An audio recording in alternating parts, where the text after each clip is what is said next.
नमस्कार साथियों, फिर से आपका स्वागत है मेरे चैनल एजुकेशन विद यशवी पर।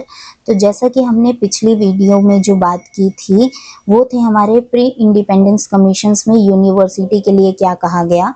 इस वीडियो में बात करेंगे कि पोस्ट इंडिपेंडेंस स्वतंत्रता के बाद जो कमीशंस बने उसमें यूनिवर्सिटी के लिए क्या कहा गया, उस विषय पर हम चर्चा करेंगे। सबसे पहले मेरे चैनल एजुकेशन विद यशवी को सब्सक्राइब कर लीजिए ऐसे ही टिप्स एंड ट्रिक्स के लिए।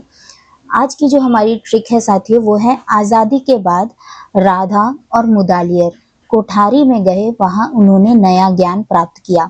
राधा और मुदालियर कोठारी में गए, वहां उन्होंने नया ज्ञान प्राप्त किया। इसके बाद अब इस ट्रिक का जो विश्लेषण है वो कर लेते हैं हम लोग। राधा अर्थात राधा कृष्णन आयोग 1948 से 49 के बीच में बना। उसके बाद बना मुदालियर आयोग 1952 से 53 के बीच में। कोठारी आयोग जो कि सबसे बड़ा और व्यापक आयोग था, जिसने बहुत सारे नए नियमों का उल्लेख किया अपने रिपोर्ट्स में, वो था 1964 से 1966 के बीच। उसके बाद नया अर्थात एनईपी की जितनी भी पॉलिसीज हैं, एनईपी की जितनी भी नीतियां हैं 1968, 1986, 2020। फिर ज्ञान अर्थात राष्ट्रीय ज्ञान आयोग, इंडियन नॉलेज कमिटी, ये बनी सैम पित्रोदा के अंतर्गत। और उसके बाद यशपाल समिति 2009 में आई। तो ये था सीक्वेंस हमारा। एक बार फिर से इसको देख लीजिए। राधा कृष्णन आयोग 1948 से 49, मुदालियर आयोग 1952 से 53, कोठारी आयोग 1964 से 66, राष्ट्रीय शिक्षा नीति 1968 से 1986 और 2020, सैम पित्रोदा राष्ट्रीय ज्ञान आयोग 2005 और यशपाल समिति 2009। इसके बाद हम धीरे धीरे एक एक करके इनके विषय में जानेंगे। तो सबसे पहले है राधा कृष्णन आयोग, जो कि 1948 से 49 के बीच में आया।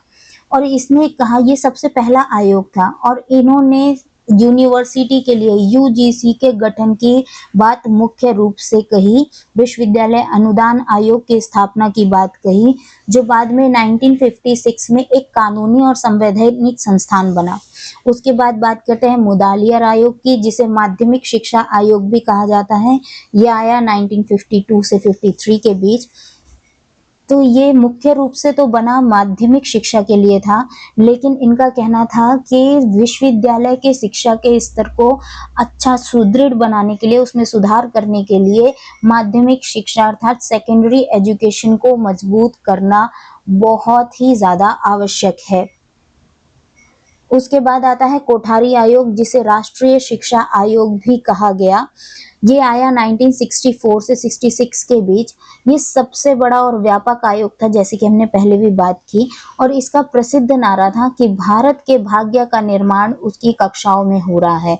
अर्थात भारत का जो भी भाग्य होगा, आगे आने वाली जो भी पीढ़ी होगी, उसका निर्माण विश्वविद्यालय की कक्षाओं के अंतर्गत होता है। इसलिए इनका नारा था कि भारत के भाग्य का निर्माण उनकी कक्षाओं में हो रहा है। और इन्होंने ही 10+2+3 के शिक्षा ढांचे को लागू किया।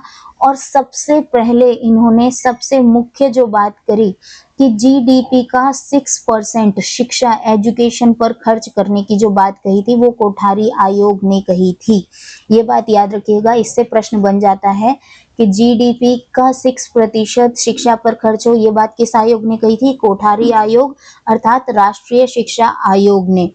अब बात करते हैं राष्ट्रीय शिक्षा नीति 1968 और 1986 की। तो ये दोनों जो नीतियां थी, इन्होंने कोठारी आयोग का जो भी सुझाव था, जो भी उनके कंसर्न्स थे हमारी एजुकेशन को लेकर, उसको कानूनी रूप प्रदान किया अर्थात मूर्त रूप प्रदान किया। 1986 की नीति में विश्वविद्यालयों के अंदर स्वायत्त कॉलेजेस यानी कि ऑटोनोमस कॉलेजेस की अवधारणा शुरू की गई। अर्थात एक विश्वविद्यालय के अंदर बहुत सारे कॉलेजेस खुलने के, उनके अंडर में बहुत सारे कॉलेजेस खुल सकते हैं। जैसे कि हमारा डीयू दिल्ली यूनिवर्सिटी, उसके बहुत सारी सब ब्रांचेस के रूप में बहुत सारे कॉलेजेस हैं, जैसे Miranda house, Khalsa college, Hansraj इत्यादि। जो ये सारे कॉलेजेस हैं, ये एक यूनिवर्सिटी दिल्ली यूनिवर्सिटी के अंतर्गत चलता है। इसके बाद आया 1992 में ज्ञान समिति। ये ट्रिक में रह गया है। 1992 में आया ज्ञान समिति। इस समिति ने सबसे ज़्यादा जो बात की कि पहुँच, समानता और गुणवत्ता को बढ़ाना बहुत आवश्यक है यूनिवर्सिटीज़ के लिए, और साथ ही साथ यूजीसी को और अधिक स्वायत्तता मिलनी चाहिए, मतलब यूजीसी के अंडर में और अधिक पावर आनी चाहिए। अगर हमें यूनिवर्सिटी के स्टेटस को, यूनिवर्सिटी के स्तर को, क्वालिटी को बढ़ाना है, तो उसके लिए हमें यूजीसी को थोड़ा सा सपोर्ट और शक्तियां प्रदान करनी होंगी। इसके बाद आया 2005 में राष्ट्रीय ज्ञान आयोग, जो कि सैम पित्रोदा समिति के नाम से भी जाना जाता है। इन्होंने कहा कि भारत की जो ज्ञान अर्थव्यवस्था है उसको बदलने के लिए, मतलब नॉलेज इकोनॉमी जो है उसको बदलने के लिए देश में 1500 विश्वविद्यालयों की आवश्यकता है, अर्थात 1500 विश्वविद्यालयों की आवश्यकता है, जिससे सकल नामांकन अनुपात अर्थात जीईआर, ग्रॉस एनरोलमेंट रेशियो को बढ़ाया जा सके। मतलब बहुत सारे बच्चे ऐसे रह जाते हैं कि सीट्स की कमी की वजह से कई बार उनका एडमिशन्स नहीं हो पाता, तो उसके लिए जो नामांकन है ऐसी और यूनिवर्सिटीज खोली जाएं जिसके अंदर वो छात्र पढ़ाई कर सके, उनका सकल नामांकन अनुपात जो है वो बढ़ सके छात्रों का। इसके बाद आया 2009 में यशपाल समिति रिपोर्ट। इसने कहा कि यूजीसी अर्थात राष्ट्रीय यूजीसी और एआईसीटीई का फुल फॉर्म है all India council for technical education. ये दोनों ही जो संस्थाएं हैं ये विश्वविद्यालयों के मानक तैयार करती हैं और उनके लिए अनुदान, सहायता, पाठ्यचर्या इत्यादि का कार्य करती हैं। खासकर एआईसीटीई जो है all India council for technical education, ये टेक्नोलॉजी, मैनेजमेंट इत्यादि से रिलेटेड जो विश्वविद्यालय हैं उनके लिए कार्य करती है। और उन्होंने कहा कि यशपाल समिति की रिपोर्ट ने कहा कि ये यूजीसी और ये एआईसीटीई जैसी संस्थाओं को बंद करके, समाप्त करके एक सिंगल अम्ब्रेला बॉडी, मतलब एक ऐसा छाता, सामान्य रूप से समझे एक ऐसा छाता जो अपने अंदर सारी यूनिवर्सिटीज के को अपने अंडर में ले ले, उसकी सुरक्षा का, उसकी जो भी व्यवस्था इत्यादि का कार्यभार एक अकेली समिति बने जो वो कार्यभार संभाले, जिसका नाम हो चेयर अर्थात commission for higher education and research.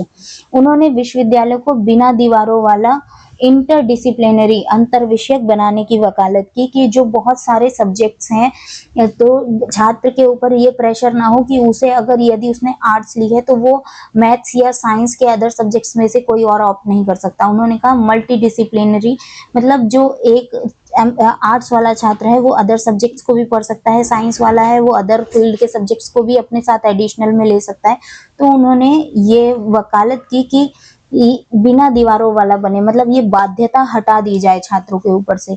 इसके बाद आया हमारा new education national education policy 2020, जो कि डॉक्टर के कस्तूरी रंगन समिति के नाम से जाना जाता है। डॉक्टर के कस्तूरी रंगन के नाम से समिति के नाम से ये जाना जाता है।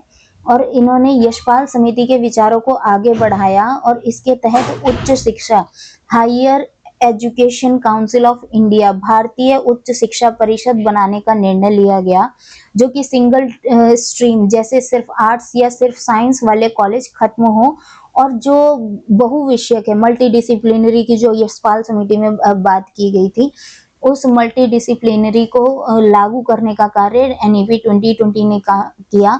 और साथ ही 4 वर्षीय स्नातक कार्यक्रम भी शुरू कराया, जिसके अंदर बीएड और स्नातक और परास्नातक को जोड़कर 4 वर्षीय स्नातक कार्यक्रम भी बना और बीएड को भी इसके अंतर्गत जोड़ा गया है।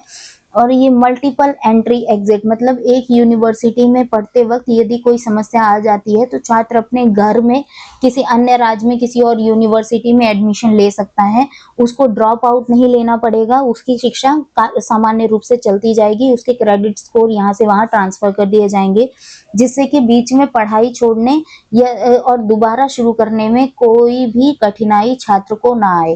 तो छात्रों, ये थी हमारी 6 पॉलिसीज, राधा कृष्णन आयोग, मुदालियर आयोग, कोठारी आयोग, राष्ट्रीय शिक्षा नीति, सैम पित्रोदा राष्ट्रीय ज्ञान आयोग और यशपाल समिति। इसकी ट्रिक्स को एक बार हम फिर से दोहराएंगे। आज़ादी के बाद राधा और मुदालियर कोठारी में गए, वहां उन्होंने नया ज्ञान प्राप्त किया।